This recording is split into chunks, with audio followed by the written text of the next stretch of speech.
Comelec Region 6 nagakinahanglan sang ginabulubanta 50,000 ka manunudlo para sa eleksyon. Iloilo City Comelec nagpasalig nga hindi maapektuhan sang eleksyon ang katungdanan sa mga manunudlo.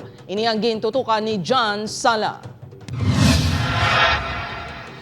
Hindi na bago kanday Ma'am Regina kag Ma'am Julie ang magserbe sa eleksyon. Masobra 20 katuig na sila nga kabahin sang electoral board, mapa-national, local o kun barangay elections man. Daw na namian man kami kay siyempre nang daw na anad na bala kami sina nga obra namon kay ti sa tanan nga mga government employee kami gid ang ginakuha gid ang mga teacher mo kay ti ang amon obra dira nang kumbaga daw sanay na kami sa amon obra ina. Apang suno kay Ma'am Regina, apisar nga may ginabaton nga sweldo sila sa pagserbisyo tag sa kaeleksyon sa pagkamatuod lang kulang kuno ini kun basehan ang ila stress kag kakapoy dugang pa ang peligro sa ila kabuhi.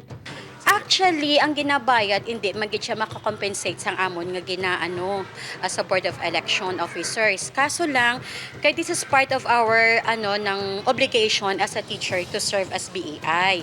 Pero siling nga makakompensate, it's not. Because syempre, sir, ang kulba mo during that time sang election, hindi na siya ka-trespasser.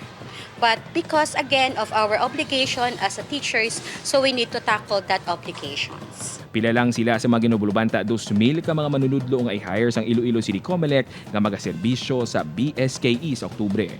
Sa bugos nga rehiyon, yara sa 50,000 ka mga manunudlo ang ginalantaw sang Comelec Region 6 nga magserbisyo sa eleksyon. Prioridad ang pag-hire sa mga public school teachers apang suno sa Comelec. Not related siya sa candidates sa barangay election kag sa mga watchers sa mga candidates na kundi siya i-assign sa polling place bilang isa ka membro sa electoral boards. Good news naman para sa mga manunudlo bangod halin 4, tubtub 6,000 pesos, kasweldo tag sa kaeleksyon, subong magabato na sila sang 8, tubtub 10,000 pesos, depende sa mga enrolyo sa electoral board. Dapat mahatag within 2 weeks after election nga ma-release ang ilang honorarium. That is already a law mandated, no? Obligado ang COMELEC na ma-release na.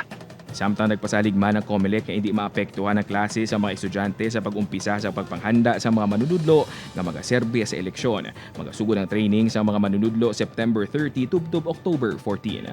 Upod kay Hans Dischetto, John Sala. 1 Western Visayas.